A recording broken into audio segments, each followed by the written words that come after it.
अस्सलाम वालेकुम और आप सबका वेलकम है रियलिटी चेक में, जहां हम सिर्फ हेडलाइंस रिपीट नहीं करते बल्कि उनके पीछे छुपी रियलिटी को समझने की कोशिश करते हैं। आज की दुनिया में हर दिन कोई ना कोई बड़ी स्टोरी आती है, कभी लक का खेल, कभी टेक्नोलॉजी का रेवोल्यूशन और कभी पॉलिसी का टर्निंग पॉइंट। लेकिन सवाल ये होता है कि जो दिखाया जा रहा है क्या वो पूरी रियलिटी होती है। आज के एपिसोड में हम अलग स्टोरीज देखने जा रहे हैं, लेकिन इन सब के पीछे एक चीज़ कॉमन है: चॉइस, चेंज और कॉन्सिक्वेंसेस। पहली स्टोरी हमें लेकर जाती है केरला में एक ऐसे आम इंसान की ज़िंदगी में जहां लॉटरी जीतने के बाद ज़मीन के नीचे से एक ऐसा ख़जाना मिलता है जो पैसों से ज़्यादा हिस्ट्री रखता है। दूसरी स्टोरी में हम जा रहे हैं पाकिस्तान के डिजिटल फ्यूचर की तरफ, जहां सैटेलाइट इंटरनेट का दरवाज़ा फाइनली खुल रहा है। लेकिन सवाल यह है कि क्या ये रेवोल्यूशन टाइम पर एग्जीक्यूट होगा या फिर एक डिलेड प्रॉमिस बनकर रह जाएगा। 3 स्टोरीज, 3 डायरेक्शंस, लेकिन रियलिटी हर प्रोग्रेस के पीछे एक हिडन ट्रेड ऑफ होता है। तो चलिए शुरू करते हैं आज का रियलिटी चेक। लॉटरी जीतना वैसे ही मुश्किल होता है, लेकिन अगर कोई इंसान 2 दफ़ा लकी हो जाए, दैट साउंड्स अनरियल, राइट?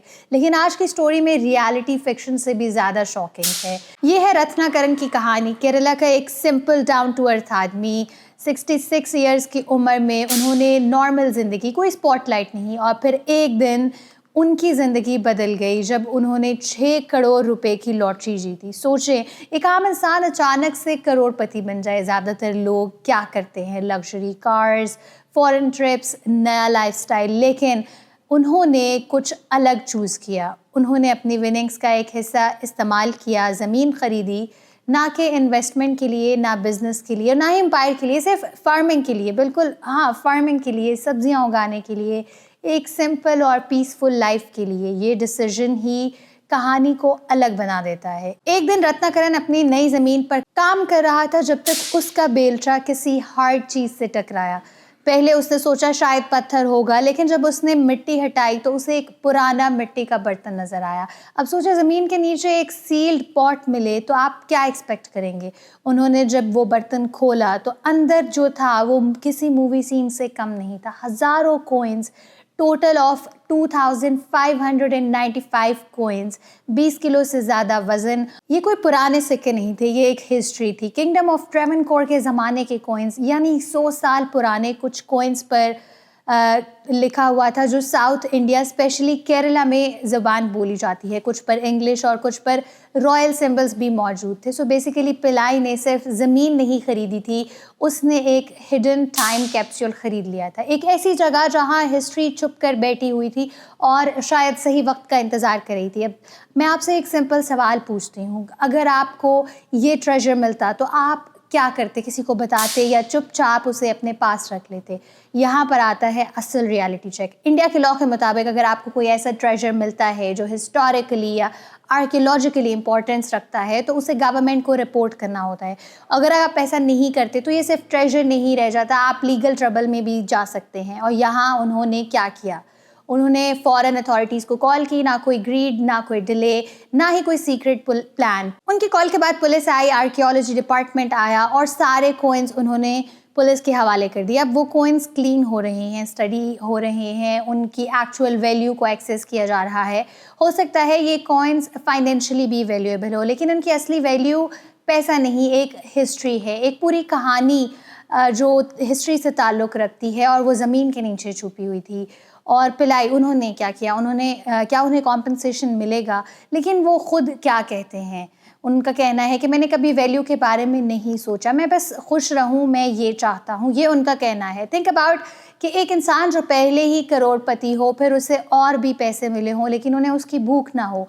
आज के टाइम में जब लोग छोटी सी अपॉर्चुनिटी के लिए भी झूठ बोल देते हैं, या ऑनेस्टी आजकल वैसे ही बहुत रह रहा है, तो ये सिर्फ एक लकी स्टोरी नहीं है, ये सिर्फ लॉटरी की कहानी है, ट्रेजर की कहानी नहीं, ये एक चॉइस की कहानी है। The choice between grid and integrity. 2 दफ़ा अमीर बनना इम्प्रेसिव है, लेकिन सही फैसला लेना, that is even more powerful. कभी कभी रियल ट्रेजर गोल्ड या कॉइन्स नहीं होता, रियल ट्रेजर कैरेक्टर होता है। पाकिस्तान में सैटेलाइट इंटरनेट का सीन फाइनली एक मेजर टर्निंग पॉइंट पर आ गया है। पाकिस्तान टेलीकम्युनिकेशन अथॉरिटी यानी पीटीए ने सारी रेगुलेटरी रुकावटें ख़त्म कर दी हैं और अब स्टारलिंक समेत मल्टीपल ग्लोबल कंपनीज के लिए पाकिस्तान का डिजिटल डोर अब ऑफिशियली ओपन हो रहा है। ये सिर्फ एक अप्रूवल नहीं, ये 4 साल की लंबी स्ट्रगल का एंड है। Security reviews, data sovereignty concerns, geopolitical tensions और ब्यूरोक्रेटिक डिलेज, सब कुछ अब ऑफिशियली रिजॉल्व हो चुका है। अब पाकिस्तान में सैटेलाइट बेस्ड इंटरनेट का नया एरा स्टार्ट होने वाला है। स्टारलिंक, ओपन वेब, अमेज़ॉन के प्रोजेक्ट्स, शंघाई स्पेस कॉम और टेलीकास्ट, ये सब कंपनीज पाकिस्तान में लाइसेंस अप्लाई कर सकती हैं। Final approval federal cabinet division से मिल चुका है, जिसके बाद पाकिस्तान टेलीकम्युनिकेशन अथॉरिटी का fixed satellite service system framework अब ऑफिशियली एक्टिवेट हो गया है। ये सिस्टम सिंपल है, पहले PSARB रजिस्ट्रेशन और फिर PTA ऑपरेशनल लाइसेंस, और इस बार प्रोग्रेस पहले से काफ़ी सिंप्लीफाइड है। नॉन एक्सक्लूसिव लाइसेंसेस होंगे जिनकी वैलिडिटी 15 साल तक की होगी। नया फ्रेमवर्क के अंडर मेजर चेंजेस लाए जाएंगे। पहले 15 लाइसेंसेस रिक्वायर्ड थे, अब सिर्फ एक लाइसेंस इनफ होगा। लाइसेंस फ़ी $6,40,000 US से कम होकर तकरीबन $5 लाख तक हो गई है। लाइसेंस वैलिडिटी की बात की जाए तो वो 15 साल के लिए होगा और इसकी सर्विसेज रोल आउट डेडलाइन 18 महीनों के अंदर है। पाकिस्तान में minimum 1 gateway earth station mandatory होगा। यूज़र डाटा की बात की जाए तो पाकिस्तान के अंदर ही यूज़र्स का डाटा स्टोर किया जाएगा। रेवेन्यू बेस्ड फ़ी, USF स्पेक्ट्रम और एनुअल चार्जेस लगेंगी। अगर सिंपल वर्ड्स में बताया जाए तो एंट्री ईजियर हो गई है, लेकिन कंट्रोल स्ट्रिक्ट रखा गया है। लेकिन ये अप्रूवल ओवरनाइट नहीं आया। 2022 में स्टारलिंक ने फर्स्ट एप्लीकेशन सबमिट की थी और उसके 4 साल बाद तक प्रोसेस रुका रहा। कभी सिक्योरिटी क्लियरेंस इशूज़, कभी डाटा बाईपास कंसर्न्स और कभी जियोपॉलिटिकल प्रेशर्स और कभी इंस्टीट्यूशनल डिलेज भी। 2025 तक टेम्परेरी परमिशंस भी दी गई, लेकिन फुल लाइसेंस कंटिन्यूसली डिले होता रहा। सबसे बड़ा कंसर्न था डेटा सिक्योरिटी का। ऑफिशियल्स को ये खौफ था कि सैटेलाइट इंटरनेट सिस्टम्स पाकिस्तान के मॉनिटरिंग सिस्टम को बाईपास कर सकते हैं। इसका मतलब ये होता है कि डेटा कंट्रोल वीक हो सकता है और पाकिस्तान ऑलरेडी अंडर सी केबल्स के थ्रू अपना इंटरनेट कंट्रोल मेंटेन करता है। इसके अलावा जियोपॉलिटिकल प्रेशर भी एक फैक्टर था, स्पेशली US चाइना का कंपटीशन और इंटरनेशनल रिलेशंस के कॉन्टेक्स्ट में। इन सब कंसर्न्स को एड्रेस करने के लिए पाकिस्तान ने एक नया साइबर सिक्योरिटी फ्रेमवर्क इंट्रोड्यूस किया है, जिसमें लोकल डाटा रूटिंग मैंडेटरी है, लॉफुल इंटरसेप्शन कैपेबिलिटी शामिल होगी, पाकिस्तान बेस्ड गेटवे अर्थ स्टेशंस कंपल्सरी कर दिए गए हैं और इसी फ्रेमवर्क ने फाइनली अप्रूवल अनलॉक किया है। अब 5 मेजर ग्लोबल प्लेयर्स लाइन में हैं, जैसे कि Starlink, Amazon, Shanghai space com और टेलीसेट।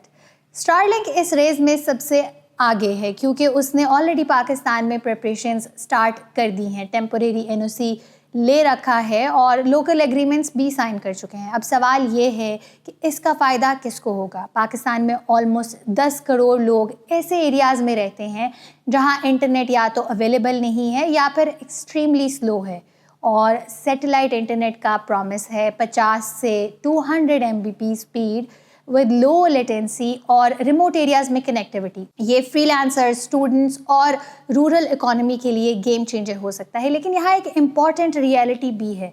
एक्सपेक्टेड प्राइसिंग, हार्डवेयर अप्रॉक्सीमेटली 1,10,000 से 1,20,000 के दरमियान होगा और मंथली इंटरनेट कॉस्ट 35,000 से 50,000 के दरमियान। मतलब इनिशियली ये मैस मार्केट सोल्यूशन नहीं होगा, ये ज़्यादातर बिजनेसेस, रिमोट ऑफिसेज और हाई इनकम यूजर्स के लिए होगा।